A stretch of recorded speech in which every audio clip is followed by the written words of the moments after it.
My parents looked me straight in the eye and said, "You'll never be as good as your brother." I stood up from that dinner table, looked right back at them and replied, "Then tell him to pay all the bills. I'm not sending money anymore." My mum's face went white as a sheet. "What money?" she stammered. "We never received a single dollar from you." Let me tell you how I got to that moment, because it didn't happen overnight.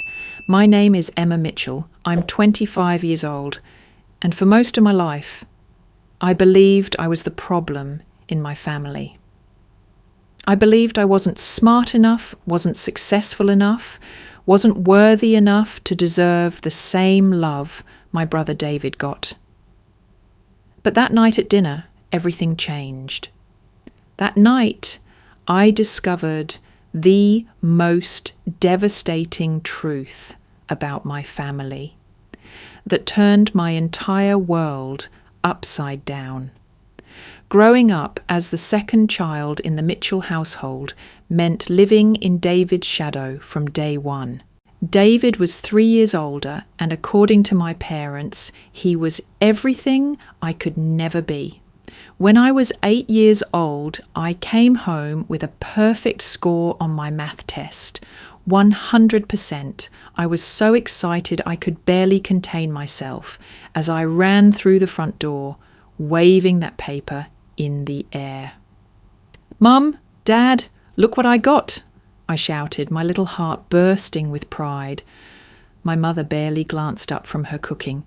"That's nice, honey. Put it on the counter." But when David walked in an hour later with an 85% on his science quiz, suddenly the whole house came alive. "David, this is amazing. We're so proud of you." My parents gathered around him like he'd just won the Nobel Prize. They put his quiz right on the refrigerator, front and centre. My perfect math test, it ended up buried under grocery store coupons and never saw the light of day again. That was my first real lesson in how this family worked. David's mediocre efforts were celebrated like victories, while my achievements were treated like they were expected, unremarkable, nothing special. But I kept trying. God, how hard I kept trying. When I turned 12, I had been planning my birthday party for months. I'd made a list of friends to invite, picked out decorations, even saved up my allowance to buy a special cake mix I wanted to make myself. But 3 days before my birthday, David's soccer team made it to the regional finals. The game was scheduled for the same day as my party. "Emma, sweetheart," my mother said, sitting on the edge of my bed, "we're going to have to postpone your birthday celebration. David's game is really important, and we need to be there to support him." "But what about my friends?" "I already invited everyone," I said, feeling my heart sink into my stomach. "We'll do something small next weekend. David's future might depend on this game. College scouts will be there." David was 15. He wasn't even close to thinking about college yet. But his soccer game trumped my birthday, just like his needs always trumped mine. We never did reschedule that party. Next weekend came and went, and suddenly everyone had forgotten about celebrating my 12th birthday. The pattern continued through my teenage years. When I was 16, I spent months saving money from babysitting jobs to buy my mother a beautiful silk scarf for her birthday. I'd seen her admire it in a store window downtown, and I worked extra hours for weeks to afford it. When I gave it to her, she smiled politely and said, "Thank you, Emma, you really shouldn't have spent so much money." She never wore it. But when David gave her a card he clearly bought at the gas station on his way home, she cried tears of joy and talked about how thoughtful he was for days. By the time I was 18 and getting ready to graduate high school, I had learned to keep my hopes low and my expectations even lower. But when I got accepted to Stanford University with a full academic scholarship, I thought surely this would be different. Surely this achievement was big enough, important enough, that my parents would finally see me. I remember the moment I got the call. I was sitting at the kitchen table doing homework when my phone rang. The admissions officer was so excited as she congratulated me and explained that my scholarship covered tuition, room, board, everything. I was shaking when I hung up. "Mom! Dad!" I called out, my voice cracking with emotion. "I got into Stanford, full scholarship." My mother looked up from the bills she was paying. "That's wonderful, dear. Very practical. College is expensive." My father nodded approvingly. "Good job, Emma. Education is important." And that was it. No celebration, no phone calls to relatives, no proud social media posts. Just acknowledgement that I had done something practical. But 2 months later, when David got accepted to the local community college, my parents threw him a graduation party that lasted until midnight. They invited the entire extended family. They made a speech about how proud they were of their son for finding his path. The final blow came at my actual college graduation 4 years later. I had worked my tail off for 4 years, maintained a perfect GPA, graduated summa cum laude with a degree in computer engineering. I was about to start a job at a major tech company, making more money than my parents had ever dreamed of. This was supposed to be the biggest day of my life. I called home that morning, my heart full of hope, one more time. "Mum, it's graduation day. The ceremony starts at 2:00. I know it's a long drive, but I saved seats for you and Dad and David. I really hope you can make it." There was a pause on the other end of the line. "Oh, Emma, congratulations, that's wonderful news. Listen, honey, your father's back has been acting up, and David has that job interview today. We probably won't be able to make the drive." David has a job interview today. He couldn't reschedule it? Well, you know how hard it is to get interviews these days. This is a big opportunity for him. We need to be here to support him. But we're so proud of you, sweetheart. Take lots of pictures. I hung up the phone and cried for an hour. Then I walked across that stage completely alone. I watched thousands of other graduates get cheered for by their families, saw parents crying happy tears and taking endless photos.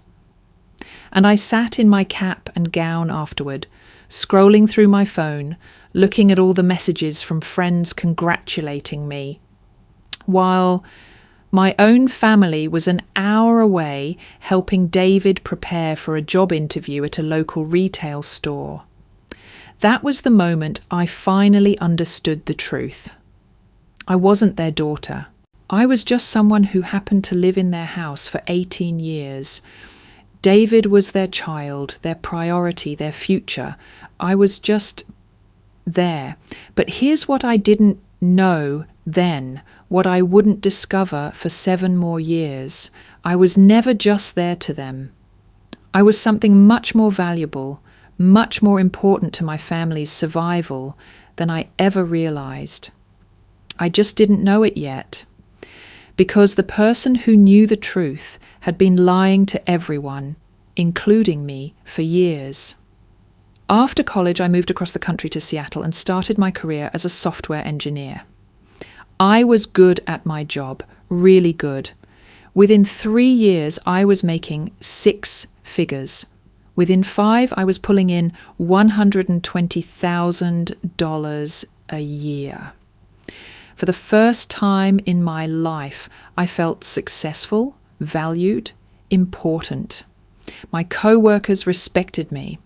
My boss praised my work. I was finally proving that I could be good at something even if my family never saw it. But even with all that success, even living 2,000 miles away, I still couldn't shake the need to prove myself to my parents. So I did what I thought a good daughter should do. I started sending money home. It began small. I'd send a couple $100 for my mother's birthday, $500 for Christmas. But then David started having what my parents called temporary setbacks. He needed help with rent one month. His car broke down and he needed repair money. He was between jobs and couldn't afford groceries. Every time the call came to me, "Emma, honey, you know we don't like to ask, but David is really struggling right now. Could you help out?" Just this once turned into every month. And because I didn't want to put the burden on my parents who were on a fixed retirement income, I set up a system that seemed perfect at the time. I would transfer money directly to David's account, and he would handle distributing it for family expenses. That way, my parents wouldn't feel awkward about taking money from their daughter, and David could maintain his dignity by being the one providing for the family. $2,000 every month, every single month for 2 years. I told myself it was temporary, that David would get back on his feet soon. I told myself this was what family did for each other. I told myself that maybe finally this would prove to my parents that I was a good daughter, that I was worth loving. Meanwhile, my parents continued to treat me like an afterthought. Christmas 2023, I wasn't invited to the family celebration because the house was too small for everyone. David's girlfriend, Madison, needed my spot at the dinner table. When David's best friend got married that spring, the whole family was invited to the wedding except me. It was just immediate family, my mother explained, apparently forgetting that I was immediate family too. My 25th birthday came and went without acknowledgement from anyone in my family. No card, no call, no text message. But 2 weeks later, David turned 28 and my parents threw him a surprise party.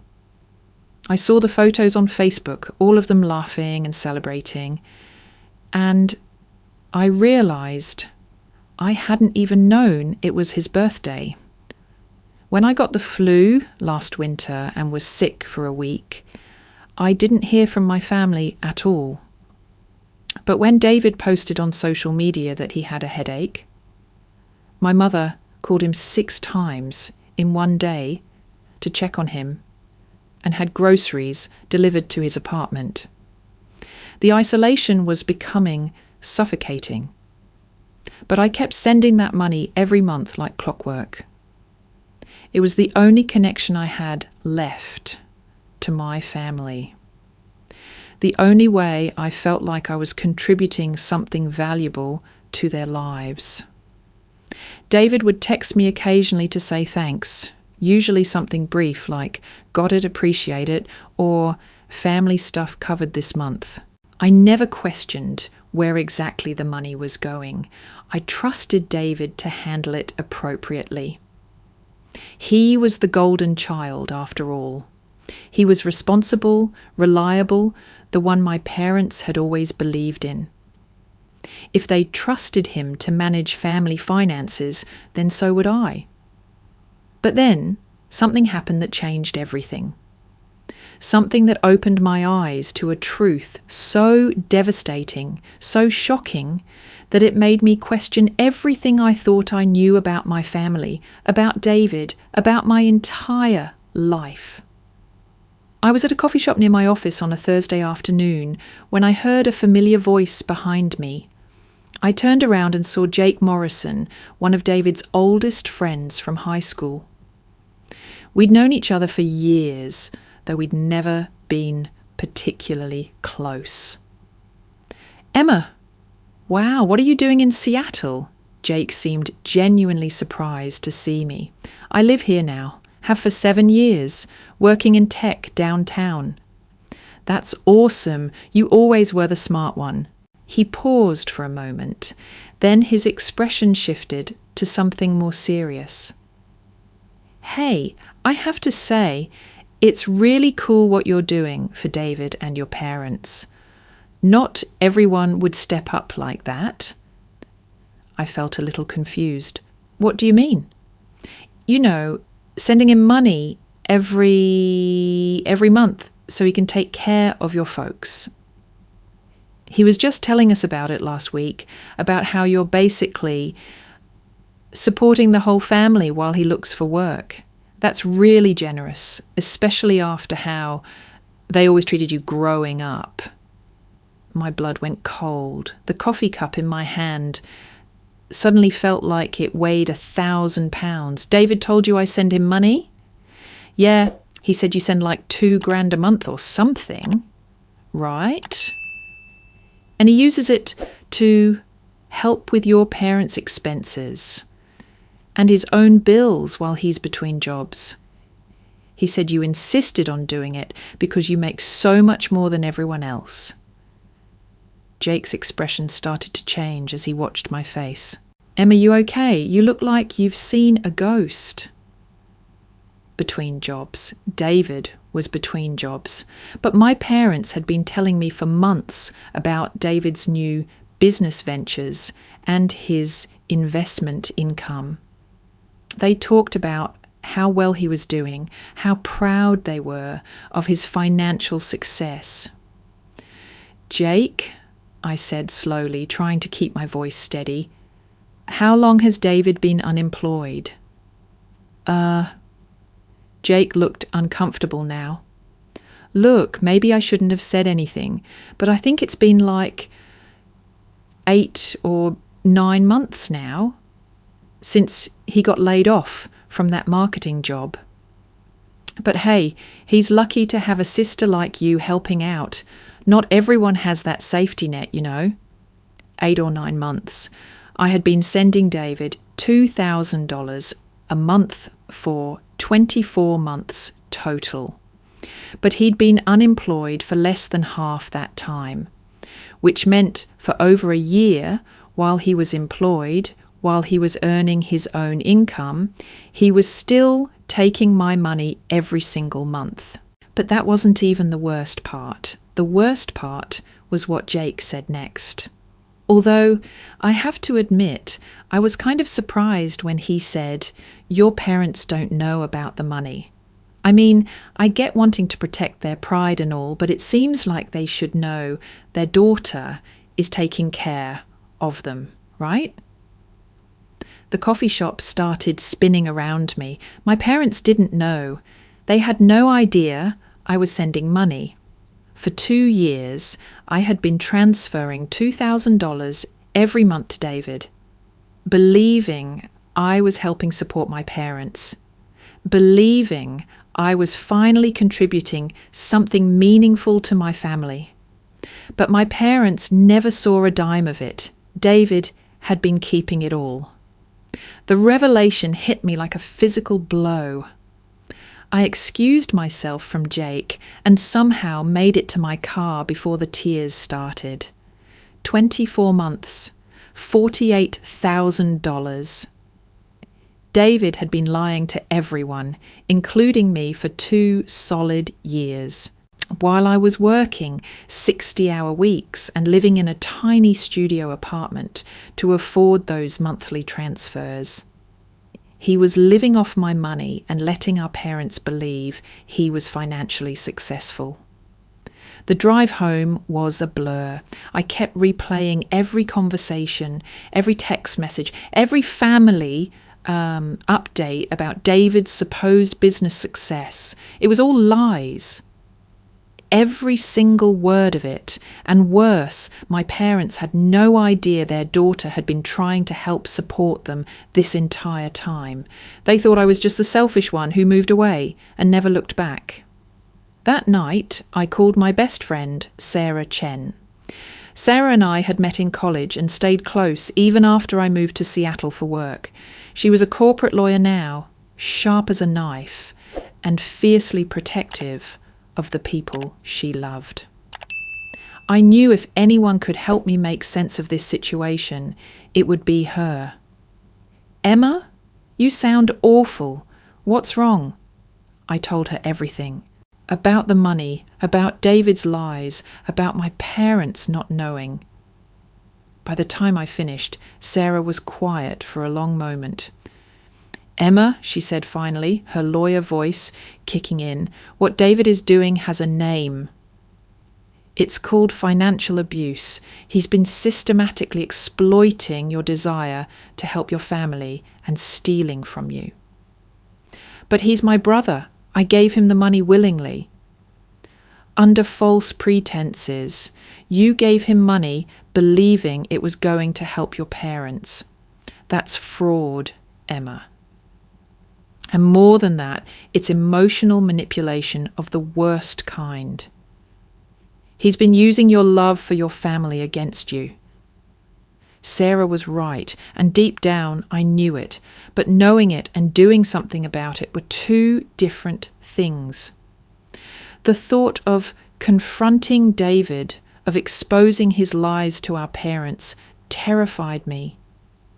What if they didn't believe me? What if they took his side like they always had? But Sarah wouldn't let me back down. "You need to get proof first. Bank records, text messages, anything that shows the pattern of payments and his lies about what the money was for. Then you need to confront him publicly with witnesses. People like David only stop when their lies are exposed and they face real consequences." Over the next week, I gathered evidence like I was building a legal case. Screenshots of every bank transfer, 24 months worth of transactions, all clearly labelled family support or emergency help for parents. I found text messages where David thanked me for helping mum and dad and promised the money was going to household expenses. I even had emails where he talked about managing the family finances responsibly. Then I decided to do something that terrified me, but felt necessary. I called my mother. "Hi, Mom, it's Emma." "Oh, hi, sweetheart. How are things in Seattle?" The casual tone in her voice, like I was just some distant relative checking in, stung as much as it always did. But I pressed forward with my plan. "Things are good. Actually, I was calling because I've been thinking about increasing my monthly contribution to help with family expenses. I know things can be tight on a fixed income." There was a long pause. "Monthly contribution? Emma, what are you talking about?" My heart started pounding. "You know, the money I send David every month to help with household costs? I was thinking about bumping it up from $2,000 to maybe $2,500, if you think that would help." "Emma, honey, I think there's been some confusion. David has never given us any money from you. We had no idea you were sending him anything. Even though I expected this answer, hearing it confirmed was devastating." "Mom, I've been sending David $2,000 every month for 2 years. He told me it was to help with family expenses." $2,000, Emma, that's $24,000 a year. Where has that money been going? I was hoping you could tell me. The silence on the other end of the line stretched on forever. Finally, my mother spoke, and her voice was shaky. "Emma, I think you need to come home. We need to sort this out as a family." "Actually, Mom, I think we should all sit down together, all of us, including David, and maybe we should do it somewhere public, somewhere neutral. How about that Italian restaurant you and Dad love, Giuseppe's, this Saturday night?" That sounds Yes. That sounds like a good idea. I'll call your father and David. After I hung up, I sat in my apartment staring at my phone. In 3 days, I was going to confront my brother about stealing $48,000 from me. I was going to expose his lies in front of our parents. And I had no idea how any of them would react. Saturday arrived faster than I wanted it to. I flew home Friday night and spent Saturday pacing around my hotel room, rehearsing what I was going to say. Sarah had helped me organise all my evidence on my phone, and I had printed copies of the most damning bank statements as backup. Giuseppe's was crowded that night, which was exactly what I wanted. David would be less likely to cause a scene with dozens of witnesses around. I arrived first and asked for a table for 5. I had invited Sarah to come as moral support, and my parents were bringing David's girlfriend Madison. When my family walked in, I felt that familiar punch to the gut I always experienced when I saw them together. Mum and Dad flanking David like bodyguards, Madison hanging on his arm, all of them laughing about something. The perfect family unit with no room for me. David looked good, too good for someone who'd been unemployed for 9 months. He was wearing an expensive-looking jacket I'd never seen before, and Madison was showing off a diamond bracelet that definitely hadn't been cheap. I wondered how much of my money had paid for their lifestyle upgrades. Emma? My mother hugged me, but it felt stiff and awkward. You look thin. Are you eating enough? I'm fine, Mum. I hugged my father, shook hands with Madison and nodded at David. He was watching me carefully, like he was trying to read my mood. So what's this all about? David asked as we sat down. Mum said something about money confusion? I waited until everyone had ordered drinks. My hands were shaking slightly as I pulled out my phone, but I forced my voice to stay steady. Actually, David, I think you know exactly what this is about. But let me clarify for everyone else. I looked around the table. For the past 24 months, I've been transferring $2,000 every month into David's bank account. He told me the money was to help with family expenses, to support Mum and Dad. Madison looked confused. What? David, you never mentioned Emma was helping financially. My mother's face had gone pale. Emma, we talked about this on the phone. We never received any money. That's right, Mom. Because David never gave it to you. I turned to look directly at my brother. Did you, David? His face was starting to flush red, but he tried to maintain his composure. Emma, I think you're confused about $48,000. I said it loudly enough that the people at the next table turned to look. That's how much I've sent you over 2 years, David. $48,000 that was supposed to help our parents, but somehow never made it to them. The silence at our table was deafening. I could see the wheels turning in everyone's heads as they processed what I'd just said. Madison spoke first. David, is this true? Has Emma been sending you money this whole time? It's complicated, David started, but I cut him off. It's really not complicated at all. I pulled up my banking app and turned the phone toward the table. Look, 24 monthly transfers, $2,000 each, all labelled family support or emergency help for parents. David, would you like to explain to Mom and Dad where their $48,000 went? My father, who had been silent this entire time, finally spoke. David, what is she talking about? David's composure was cracking. He kept glancing around the restaurant like he was looking for an escape route. Look, Emma always offered to help, and I was managing the money for the family. I was going to distribute it when what? I demanded. When you finished spending it on yourself? When you finished lying to everyone about being financially successful? I haven't been lying about anything. Really?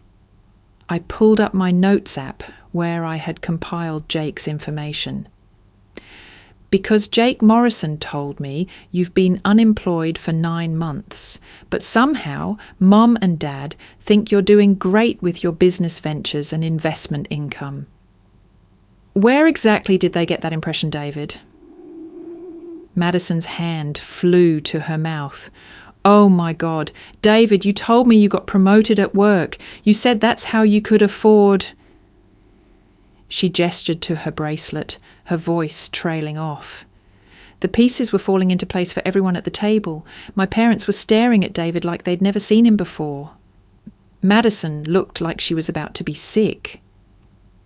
And David looked like a cornered animal. You've been unemployed for 9 months, my mother whispered. Mom, I can explain. Explain what? My father's voice was rising. Explain how you've been lying to us? Explain how you stole money from your sister? I didn't steal anything. She gave it to me willingly, under false pretenses, Sarah interjected. She had been quietly documenting everything from her seat, and now she leaned forward. David, what you've done is textbook financial fraud. Emma transferred money specifically for family support, believing it would help your parents. You accepted that money under those pretenses and used it for personal expenses. That's illegal. David's face went white. Who the hell are you? I'm Emma's friend, and I'm also a lawyer. And if Emma decides to pursue this legally, you're looking at potential charges for fraud, theft, and financial elder abuse, since you were supposed to be helping your elderly parents. Elder abuse? Madison stood up so fast her chair scraped loudly against the floor. David, what have you done? The restaurant had gone quiet around us. Other diners were openly staring now, watching our family drama unfold in real time. But I didn't care anymore. I was done hiding, done being quiet, done protecting David from the consequences of his actions. I'll tell you what he's done, I said, standing up as well.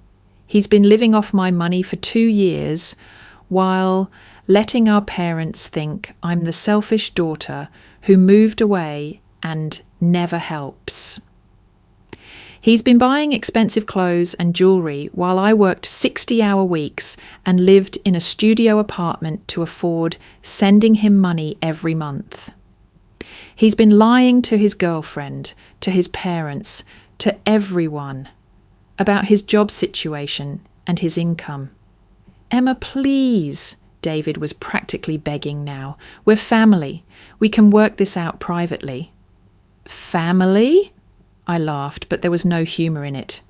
David, family doesn't steal $48,000 from each other. Family doesn't let their sister be treated like an outsider while living off her generosity. Family doesn't lie about unemployment while spending someone else's money on luxury items. My mother was crying now. Mother was crying. David, how could you do this? How could you take advantage of your sister like this? And how could you let us think Emma never helped us? My father added. Do you know how many times we criticised her for not being more supportive of the family? That hit me like a punch to the stomach. You criticised me for not being supportive. Emma, we had no idea, my mother said through her tears. We thought you just didn't care about us anymore. 25 years of feeling like the family failure. And It turns out they thought I didn't care about them, while I was secretly sending thousands of dollars to help support them. The irony was almost too much to bear. Madison was gathering her purse and jacket. I can't do this. David, we're done. I can't be with someone who lies about everything. She turned to me. Emma, I'm so sorry. I had no idea. She left the restaurant and David started to follow her. David, sit down, my father commanded in a voice I'd never heard him use before. You're not going anywhere until we sort this out.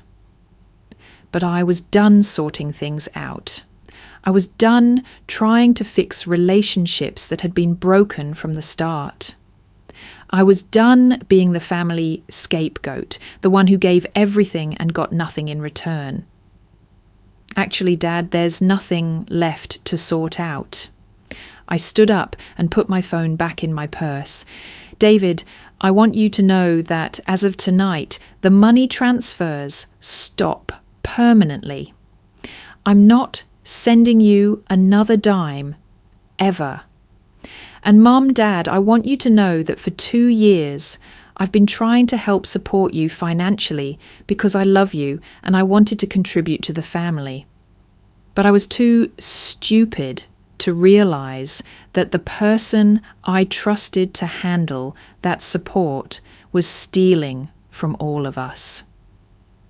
Emma, sweetheart, please sit down, my mother pleaded. Let's talk about this. Mum, we've never really talked about anything. Not when I got a perfect score in math class. Not when I got into Stanford. Not when I graduated with honours. Not when I got my job.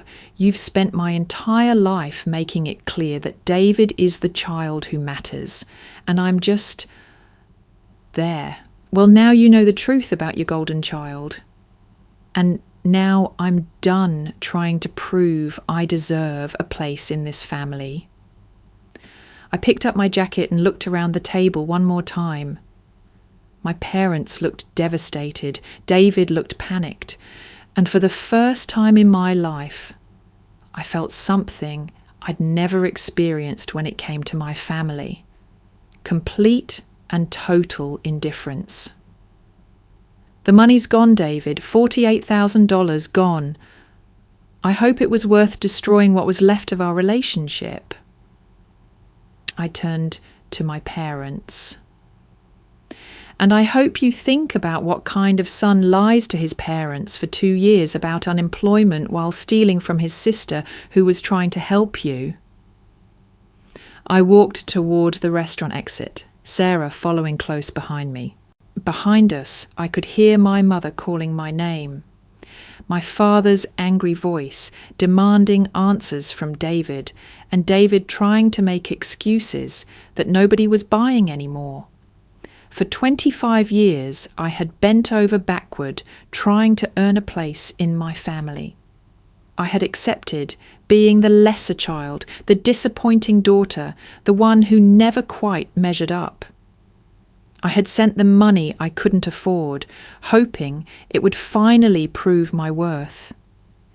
But standing in that parking lot outside Giuseppe's, watching my breath form clouds in the cold night air, I realized something that changed everything. I didn't need to prove my worth to people who had never bothered to see it in the first place.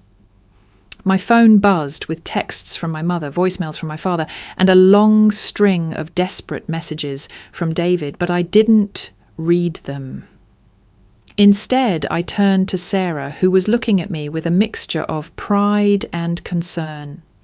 "How do you feel?" she asked. I thought about it for a moment. I thought about the money, about the lies, about 25 years of feeling like I wasn't enough. And then I smiled, genuinely smiled, for the first time in longer than I could remember. "Free," I said. "For the first time in my life, I feel completely free."